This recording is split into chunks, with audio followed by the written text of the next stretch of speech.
Skipper with eXp Realty out of Oregon, and my friend here, Cody Wilhelm with Residential Mortgage, is with me. How are you, Cody? Hey guys, doing good. How you doing? Good. I'm doing well. I Yeah. hadn't had a chance to talk to you, but I'm trying the beard thing out. I don't know if you Oh, you noticed it or are. not. Like I don't have it as nice as yours is, but I'm hoping to get there. Like, This has been in the works for years. You want to know how I oh, actually okay. started it? I'd Yeah. never had a beard until I met my wife, and it was like the first week after meeting her. She's Uh, like, "Hey, have you ever?" Because I was bald then, so I was just like a full head of bald. And she's like, "Hey, have you ever thought about growing out any facial hair?" So I took that cue, and I yes. have I have never shaved my face since then. So it's It's the been light suggestion of like, yeah, you don't look good how you are. Why don't you try right. something else? But maybe you could cover up some of the ugly. Maybe. Oh, you gotta love it. At least she wasn't Yeah, blunt about it. Like, I know, right? yeah, but I'm trying it out. We'll see how it goes. See I what like it. negative or positive comments I get. I think the hardest part for me Uh, was like that first week because it gets to yeah, be kind of itchy yeah, after 4 yeah, days or so, and then I'm like, I don't. That's where I'd get before, and I just like, okay, this is annoying, and I'd shave it. And yeah. once you get past that point, then you're good to go. But Yeah, yeah, well, it takes it's me it's a like game 14 changer. years to grow hair, facial hair. So this has been already weeks in the making. It's no one can see it. So, like, Mine will be gray by the time yours comes in.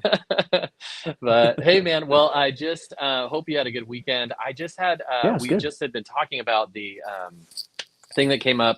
I just saw it quickly on Instagram and Hmm. TikTok and things about someone predicting or the Fed's predicting that rates are going to drop, continuously over the next couple of years, which is a good sign for buyers and just the market in general. But Hmm. yeah, did you hear anything about that, or what's your thoughts on it, or if you've heard any more details than I have? Yeah, I did hear about that, and I haven't heard anything that is official. It's kind of speculation, but usually when there's smoke, there's fire for the most part with something like that. So what I saw, if it was the same thing that you saw, it was the guess, projection, expectation, whatever you want to call it, that the Fed would possibly lower rates 5 times in 2024 at 1/4% each. So be looking at a 1.25 potential decrease in rates over the next 12 months or so. So, Okay, cool. which some of the charts I've seen, and again, none of it is from the Fed. So it's all just kind of reading the markets and everything. Have been some stronger projections of rates possibly decreasing a small percent of chance in January, but likely looking like March. So I know the Okay. Fed meets again on the 13th of December here, just another week or so. So maybe we'll get some more clarity there. But their current stance is we need to hold tight. We need to get inflation down. But some of the jobs information and market data is starting to, I think it's starting to put a little bit of pressure because it does look like the job market is softening. A lot more openings. Unemployment's still pretty low, but in general, it looks like we're starting to see the data that we need to see in order for the Fed to hopefully change course and maybe start bringing rates down in the near future.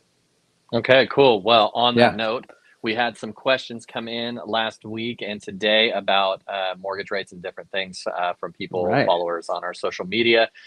So we'll get into that. If you guys have any questions live right now, feel free to shoot it in the uh, text or chat box or anything like that, whatever social media realm you're on.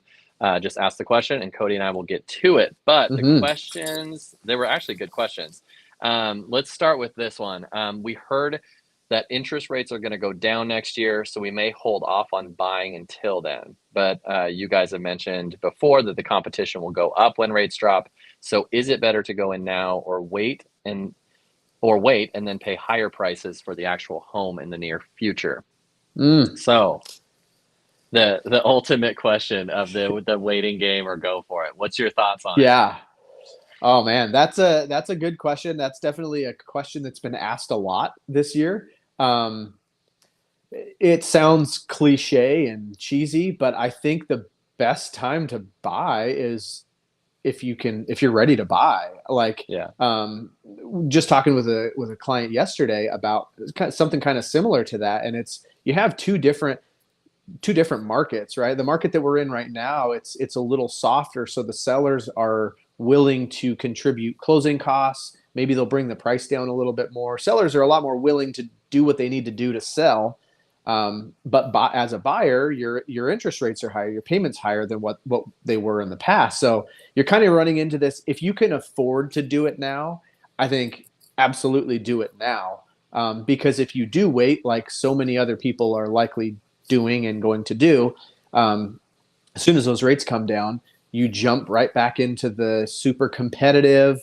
Once sellers start to see that they're getting a bunch of offers, they're not going to be nearly as likely to pay closing costs to drop the price. So it's kind Yeah. of one of those, like, might have to deal with a little bit of pain for a few months, for a year or however long it might take. But ultimately, if it's going to save you 20, 50, $70,000, I think it's probably worth it. But what do you think?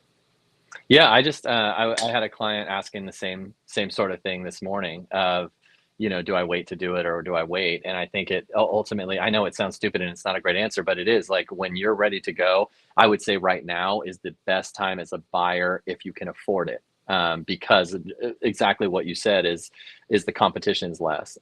There's not a lack of buyer demand out there. They're just being priced out. So Mm. it's once those rates come down, buyers find it more affordable and they can get in the rates they want. They can get in the monthly payment they want. And like you said, they're okay because the rate's lower. They can pay a little bit more. The competition continues to build, and then you Hmm. you kind of get into that same sort of priced out scenario.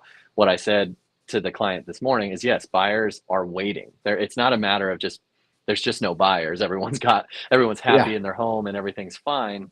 It's that they can't afford it. So once and they're all hearing the same things we're hearing is like, oh well, the rates might go down, in a few months. I'm just going to wait it out. I'm going to wait it out, and then what you're going to see is the competition come in. So it sucks to Yep. say there's not a great answer, but it's like if you can afford it now, I think there's less competition now. More seller concessions. Sellers are willing to do more right now than maybe when rates dropped and there's 15 people in their house in the first week because rates dropped down to a Yeah. to a thing we haven't seen in a while. So I would say Sure. buying now is probably the best if you can afford it. But Yeah, if you can afford it, because I mean, you think about looking back at whether it's a year or 5 or 10 years, whatever that looks like, waiting to buy in real estate has never really seemed to pay off. I think there was yeah, that initial concern that, like, I'm going to buy at the top of the market yeah, and we're going to have 2008 all over again and I'm going to lose everything. And I mean, that was definitely the problem that was had in 2008 is no longer a thing. I mean, yeah, there are plenty of restrictions on the mortgage side, which is great because it prevents that from happening again. yeah,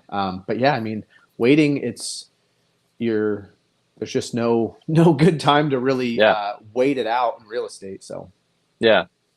Okay, well, on the next question we have is we are going to use a VA loan for our next purchase, but have heard from some friends that the VA loan may not look the best to sellers. Now, why is that? mm, mm, I I guess I can start on my side of things. I don't find that really true. I do know that the VA is a little more strict with their appraisals, and I don't know what you can say or can't say about that.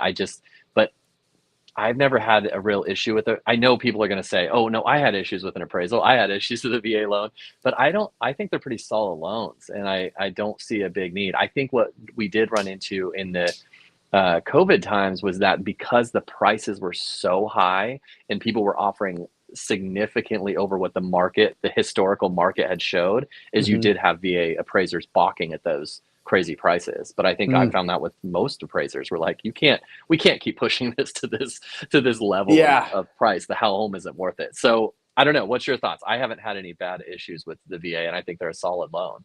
Yeah, no, I'm with you. I That's one of the weird things about VA loans.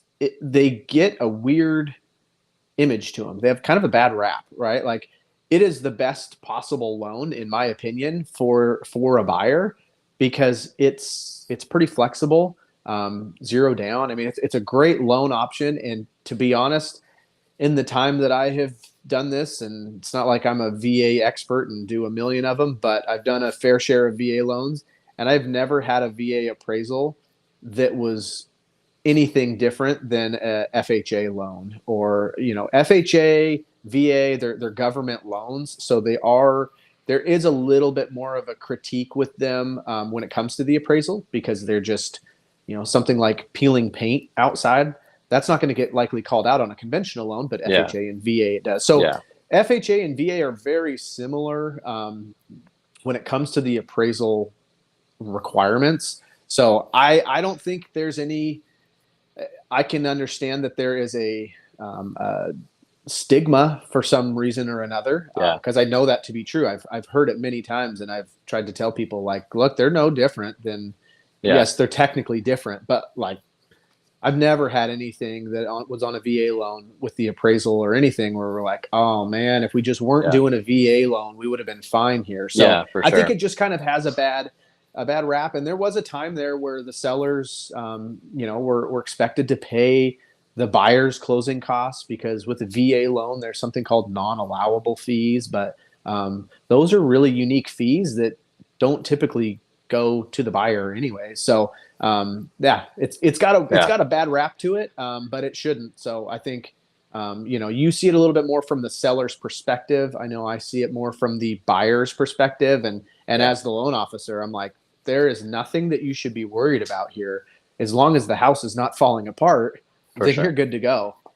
Yeah, if it's really just the condition of the home. If there's a really bad home, then you kind of think, okay, well, a VA is just not gonna Yeah, buy into that. So, but I think overall it's kind of a silly thought. I know people are gonna say, oh, I had terrible issues, but sure. overall the VA is Yeah. not a bad loan. I think the condition of the home is Hmm. the big deal. So, Yeah. Yeah. And most of um, the stuff too, I will say on appraisals, um, if it is something home related, even if the appraiser says, "Hey, these things do not fit the mold for VA," it's not a no. That just means that those things need to be fixed, right? So, yeah, like yeah, scraping the peeling paint, maybe the deck outside needs a railing. Go put hmm, up a 2x4 railing. Spend a couple $100, and now it's going to fit the VA guideline. yeah, So it's yeah, not anything that's crazy. So yeah. I agree.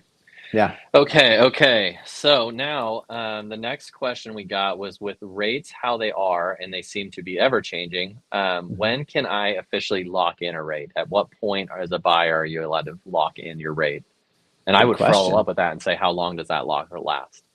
Yep, good questions. Okay, so when you're locking a rate for a mortgage, you have to lock once you get under contract for that property. So the rate lock itself is locked to the property. So a little different than say an auto loan, right? They approve you for this much, and then here's your interest rate.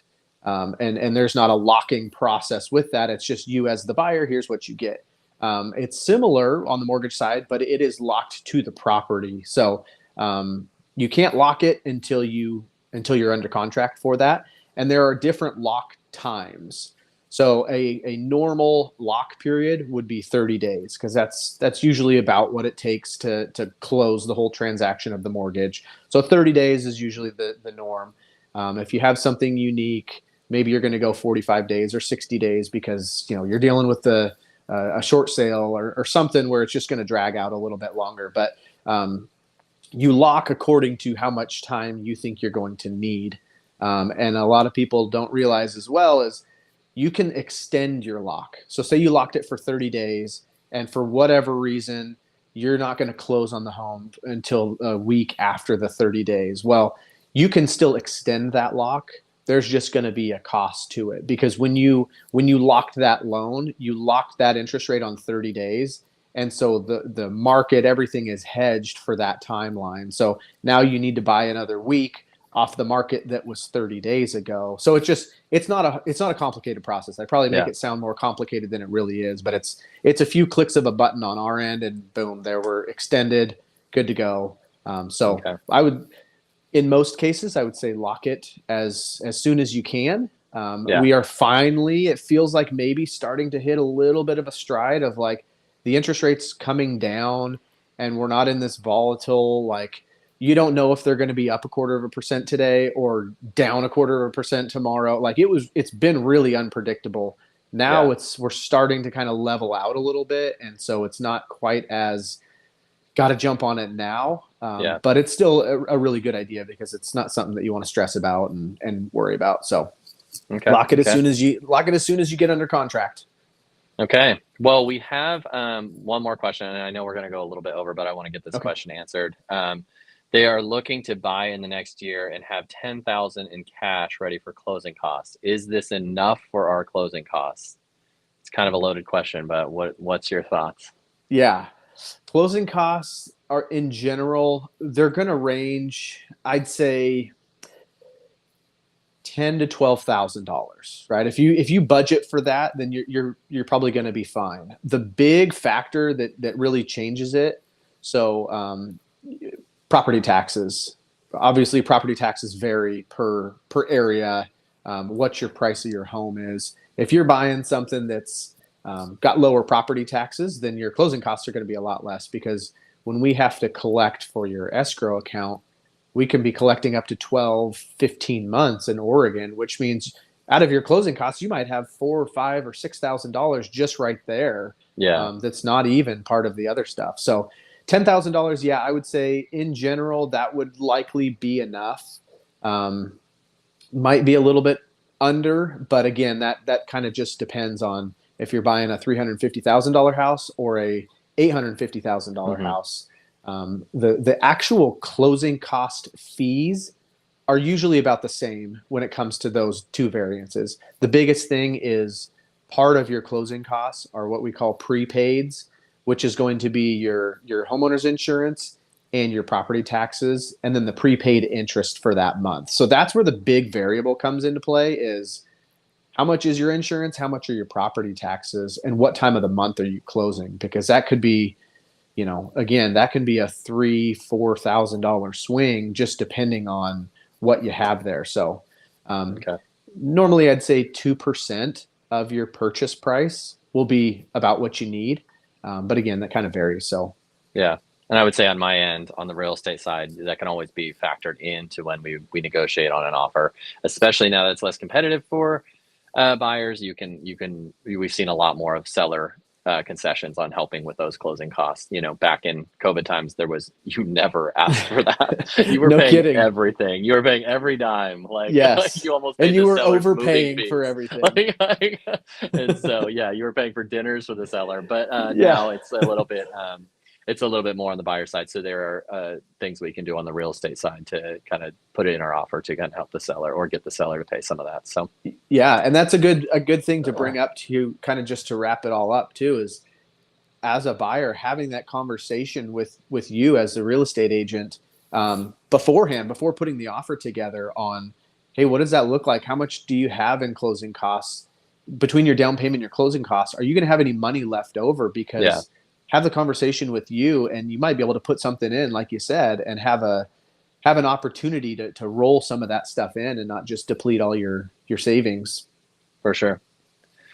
Okay, well, those are the questions, Cody. That's what we All have for right. the day. I like it. Nice to It's get some good to see questions fired you. in I'm there. gonna I'm gonna work on the beard a little bit more. See if I Yeah. can fit your mold there. We're Like, gonna need to do a screenshot, and we'll do a week by week progression and see. oh man, it'll take longer than that to see any Yeah, progression, I'm sure. But hey, it was good to see you, man. We you will too. talk. Have a good weekend, and we will. Yeah, we'll chat with all of you guys. If you guys have any questions or any issues about loan stuff, give Cody a call.